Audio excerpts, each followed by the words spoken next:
اس نے آسمان سے بارش نازل کی، اس سے طرح طرح کی نباتات اگائی، رات دن سورج اور چاند انسان کی خدمت کے لیے بنایا، رنگا رنگ مخلوقات سے کائنات کو حسن بخشا، انسان کی ذوق و بصارت کی تسکین کی، وسیع و عریض اور گہرے سمندر بنائے جس میں انسان کے لیے مچھلیوں کی صورت میں صحت افزا تازہ گوشت کی فراوانی جاری فرمائی، سمندروں میں وہ کشتیاں چلائی جو انسان کے لیے بڑے پیمانے پر تجارتی سرگرمیاں انجام دیتی ہیں، پہاڑوں کے ذریعے زمین کو توازن بخشا، آسمان پر ستارے بنائے جن کے ذریعے انسان دوران سفر سمتوں کا تعین کرتا ہے، راستوں میں قدرتی علامات پیدا کیے تاکہ منزلوں پر پہنچا جا سکے۔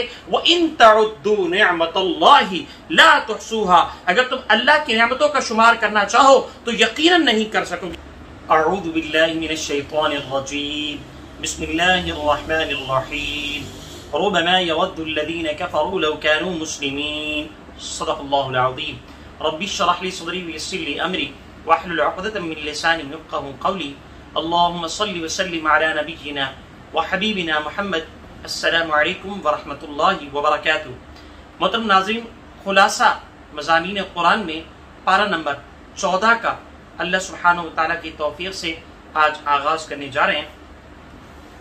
پارہ نمبر 14 میں جو رکوع نمبر 1 ہے اس میں نبی اکرم صلی اللہ علیہ وسلم کی حقانیت اور صداقت کی گواہی دیتے ہوئے آگاہ کیا گیا کہ ان پر جو قرآن نازل ہو رہا ہے وہ اللہ کا کلام ہے اور اللہ اپنے اس کلام کو خود ہی محفوظ رکھے گا۔ فرمایا انا نحن نزلنا الذکر وانا له لحافظون، بے شک ہم ہی اس ذکر یعنی قرآن کو نازل کرنے والے ہیں اور ہم ہی اس کے محافظ ہیں اور اس کے نگہبان ہیں۔ یعنی کوئی قیامت تک اس قرآن میں نہ تحریف کر سکتا ہے اور نہ ہی اس قرآن میں کسی حصے کو چھپا سکتا ہے۔ غیر مسلم بھی تسلیم کرتے ہیں کہ قرآن پاک کا متن وہی ہے جو نبی اکرم صلی اللہ علیہ وسلم کے اپنے ساتھیوں نے سکھایا تھا۔ مزید اس کے بعد آگے بڑھے تو رکوع نمبر 2 ہے۔ رکوع نمبر 2 میں اللہ تعالیٰ کی کئی نعمتوں کا ذکر ہے۔ اللہ نے آسمان پر ستارے بنائے جو آسمان کی زینت ہیں، جو آسمان کی زینت ہیں، اور وہ حفاظتی چوکیاں ہیں جہاں سے فرشتے ان سرکش شیاطین کو مار بھگاتے ہیں جو اوپر جا کر کچھ غیب کی خبریں اچک لینے کی کوشش کرتے ہیں۔ زمین سے اللہ نے تمام مخلوقات کے لیے رزق پیدا فرمایا۔ اللہ کے پاس سے اس رزق کے خزانے ہیں لیکن وہ اسے ضرورت کے مطابق ہی پیدا کرتا ہے۔ پانی جیسے نعمت کا اللہ نے ایک خوبصورت نظام چلایا ہے اور وہ یہ ہے کہ ہم جس سے سارا سال تازہ پانی حاصل کرتے ہیں، ورنہ ہم خود اپنی ضرورت کے لیے سال بھر کا پانی جمع نہیں کر سکتے تھے۔ البتہ یہ ساری نعمتیں وقتی اور فانی ہیں۔ روز قیامت اللہ سبحانہ وتعالی ہم سے سوال کرے گا کہ تم نے میری نعمتوں پر کتنا شکر ادا کیا اور میری نعمتوں کو استعمال کر کے میری کتنی اطاعت کی اور میری کتنی نافرمانی کی۔ اس کے بعد مزید رکوع نمبر 3 ہے۔ رکوع نمبر 3 میں قصہ آدم ابلیس بیان کیا گیا ہے۔ یہ قصہ سورہ بقرہ اور سورہ اعراف میں بھی بیان ہو چکا ہے۔ اس رکوع میں یہ امتیازی نقطہ ہے کہ انسان کی اصل عظمت روح ربانی ہے اور اللہ نے فرشتوں کو حکم دیا کہ جب بھی آدم کو بناؤں اور سنواروں تو ان میں اپنی روح ڈالوں تو سب ان کے سامنے سجدے کے لیے گر جائیے گا۔ وہ انسان محض ایک حیوان نہیں بلکہ اس کی خاکی وجود میں اللہ نے اپنی روح ڈال کر اسے اشرف المخلوقات بنایا ہے۔ بڑا خوبصورت شعر ہے جو آپ کے سامنے پیش کرنے جا رہا ہوں۔ ہے ذوق تجلی بھی اسی خاک میں ہے پنہاں، غافل تو میرا صاحب ادراک نہیں ہے۔ مزید آگے بڑھیں تو اس کے بعد رکوع نمبر 4 ہے۔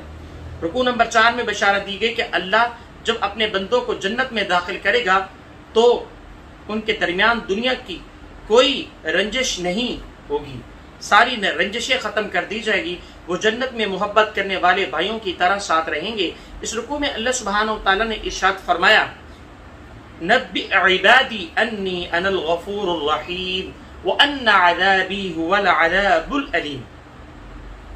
اے نبی صلی اللہ علیہ وسلم میرے بندوں کو بتائیے کہ میں بہت بخشنے والا بہت رحم کرنے والا ہوں، لیکن میرا عذاب بھی بڑا دردناک ہے۔ اللہ اکبر۔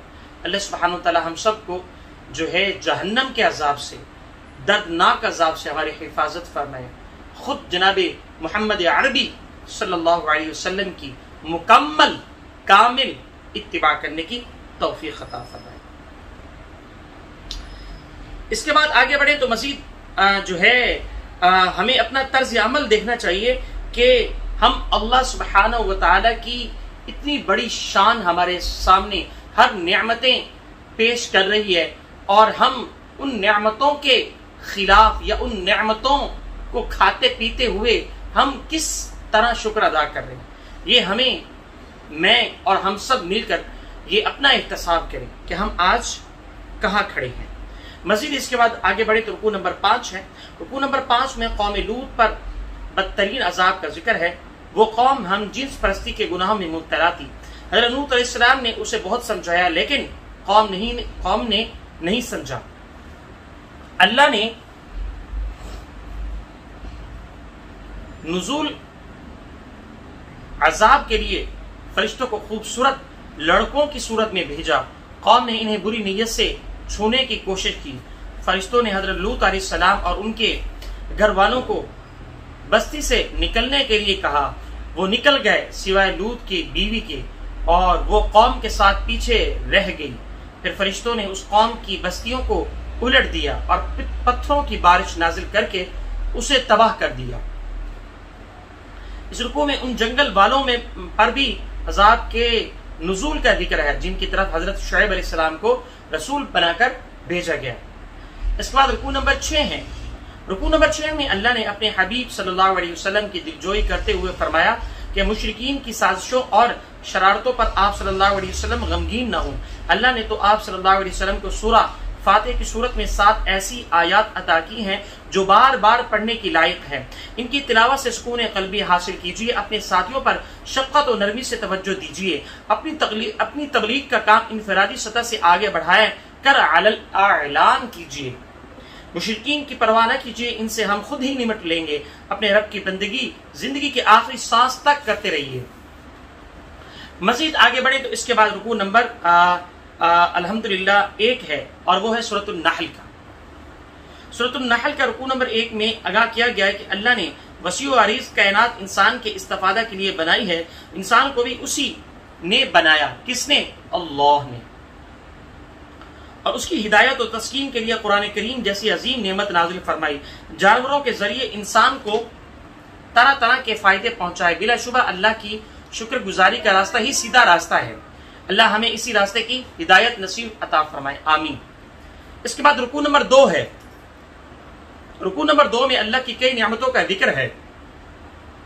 اس نے آسمان سے بارش نازل کی، اس سے طرح طرح کی نباتات اگائی، رات دن سورج اور چاند انسان کی خدمت کے لیے بنایا، رنگا رنگ مخلوقات سے کائنات کو حسن بخشا، انسان کی ذوق و بصارت کی تسکین کی، وسیع و عریض اور گہرے سمندر بنائے جس میں انسان کے لیے مچھلیوں کی صورت میں صحت افزا تازہ گوشت کی فراوانی جاری فرمائی، سمندروں میں وہ کشتیاں چلائی جو انسان کے لیے بڑے پیمانے پر تجارتی سرگرمیاں انجام دیتی ہیں، پہاڑوں کے ذریعے زمین کو توازن بخشا، آسمان پر ستارے بنائے جن کے ذریعے انسان دوران سفر سمتوں کا تعین کرتا ہے، راستوں میں قدرتی علامات پیدا کیے تاکہ منزلوں پر پہنچا جا سکے۔ وَإِن تَعُدُّوا نِعْمَةَ اللَّهِ لَا تُحْصُوهَا، اگر تم اللہ کی نعمتوں کا شمار کرنا چاہو تو یقیناً نہیں کر سکو گے۔ انسان کی کیسی ناشکری ہے کہ وہ ایسی ہستیوں کو اللہ کا شریک ٹھہراتے ہوئے جو مر چکی ہیں یہ بھی نہیں جانتے کہ وہ جو ہستیاں مر چکی ہیں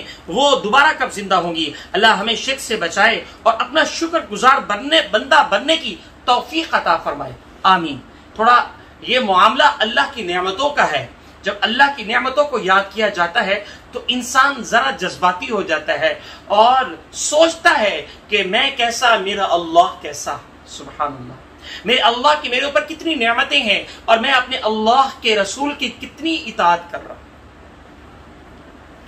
مزید آگے بڑھے تو اس کے بعد رکوع نمبر 3 ہے۔ رکوع نمبر 3 میں بیان کیا گیا ہے جب مشرکین سے پوچھا جاتا ہے کہ بتاؤ اللہ نے کیا نازل کیا، وہ بدبخت جواب دیتے ہیں کہ پچھلے زمانے کے قصے اور کہانیاں، بد نصیب خود بھی گمراہ ہوتے ہیں اور دوسروں کو بھی گمراہ کا وبال اپنے سر پر لیتے ہیں اور برے انجام سے دوچار ہوتے ہیں۔ مزید اس کے بعد رکوع نمبر 4 ہے۔ رکوع نمبر 4 میں آگاہ کیا گیا کہ کافروں کو موت کے وقت جہنم میں جلنے کی وعیدیں سنائی جائیں گی اور متقیوں کو جنت میں داخلے کی خوشخبری سنائی جائیں گی، اور وہ متقی ہیں جب ان سے پوچھا جاتا ہے کہ اللہ نے کیا نازل فرمایا، وہ کہتے ہیں اللہ نے خیر نازل فرمائی۔ سبحان اللہ۔ ان متقیوں کے لیے دنیا میں سکون اور راحتیں اور ان کے لیے آخرت میں شاندار اجر ہے۔ سبحان اللہ۔ ان سے مراد مومن ہے۔ سبحان اللہ، سبحان اللہ۔ مزید اس کے بعد آگے بڑھیں تو رکوع نمبر 5 ہے۔ رکوع نمبر 5 میں ہر رسول کی یہ دعوت بیان کی گئی کہ ان اعبدوا اللہ واجتنبوا الطاغوت، اللہ کی بندگی کرو، اور 5ویں رکوع میں طاغوت سے بغاوت کرو۔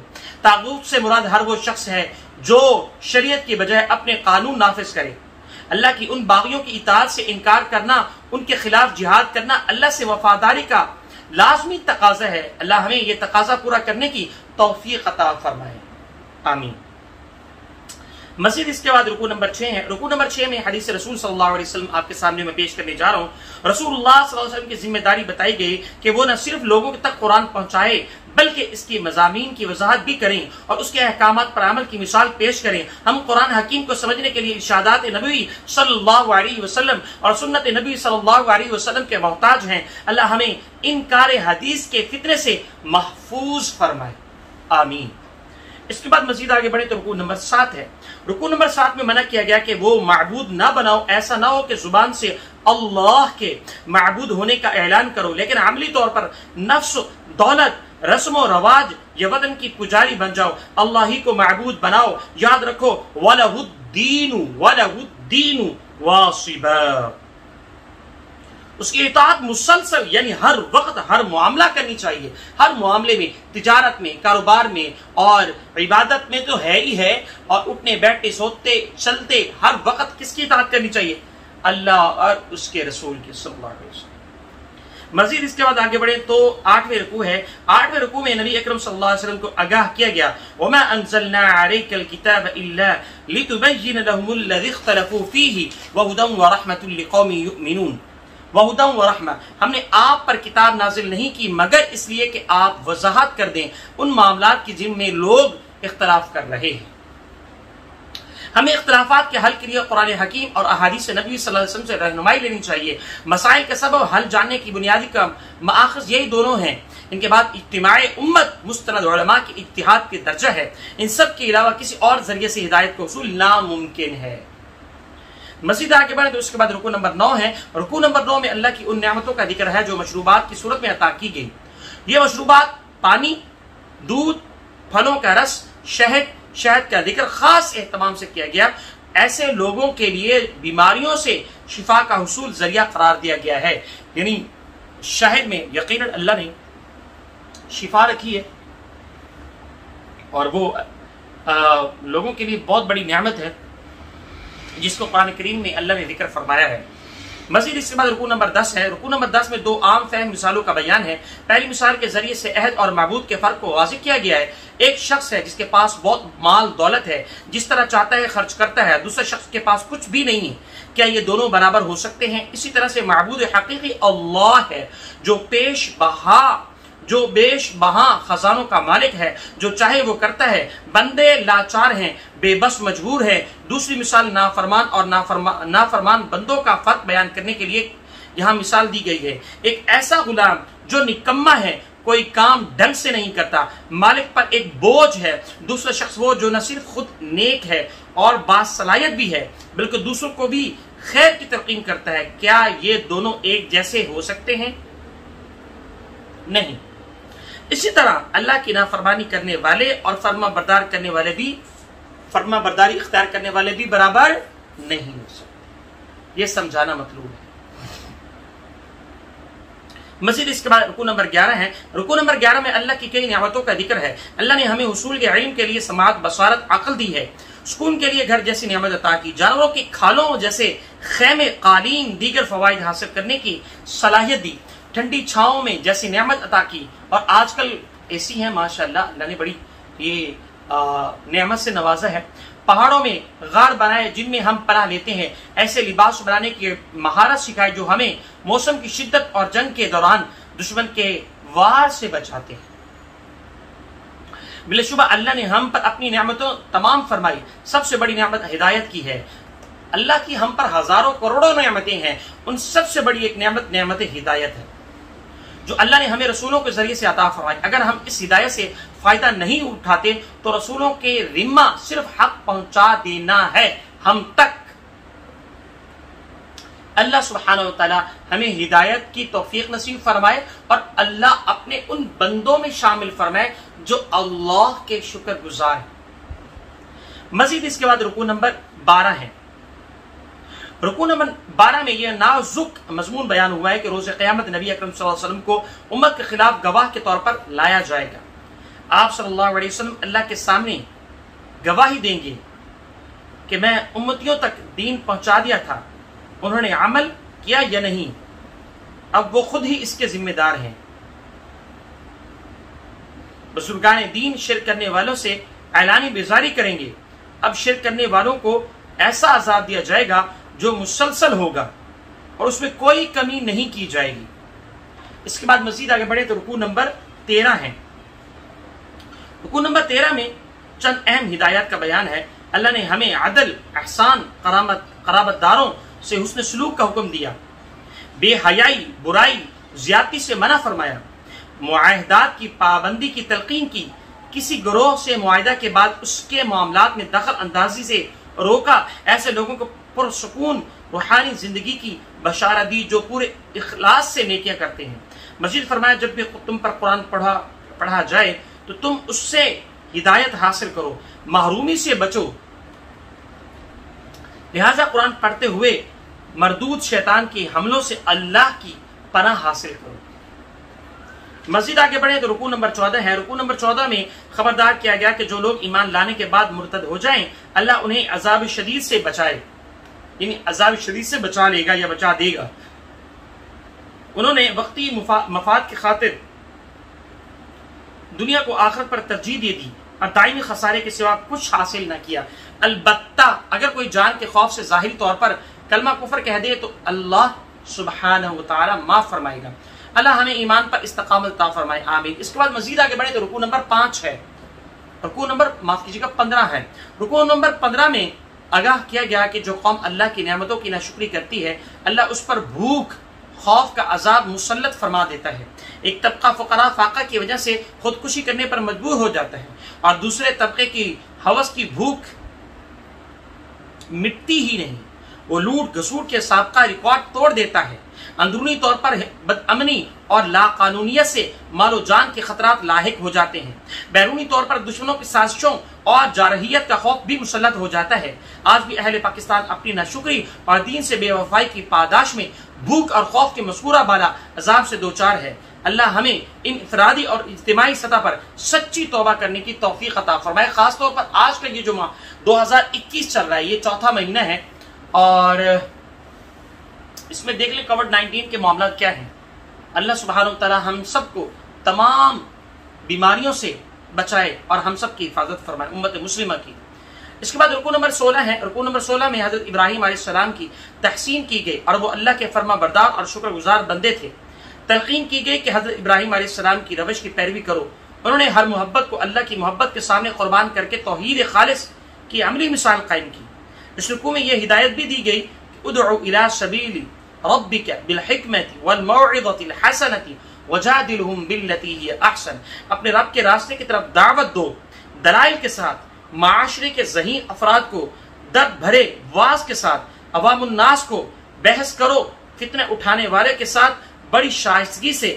اللہ ہمیں قرآن کے ذریعے دعوت دین کی ذمہ داری ادا کرنے کی توفیق عطا فرمائے، کیونکہ قرآن میں دلائل بھی ہیں، بڑا عمدہ واز بھی ہے، تمام فتنوں کا رد بھی ہے۔ آخر میں نبی اکرم صلی اللہ علیہ وسلم کے مخالفین کی اظہار رسانیوں پر صبر کرنے کی تلقین کی گئی، بشارت دی گئی کہ اللہ کی رحمت اور نصرت متقیوں اور نیک لوگوں کے ساتھ ہے۔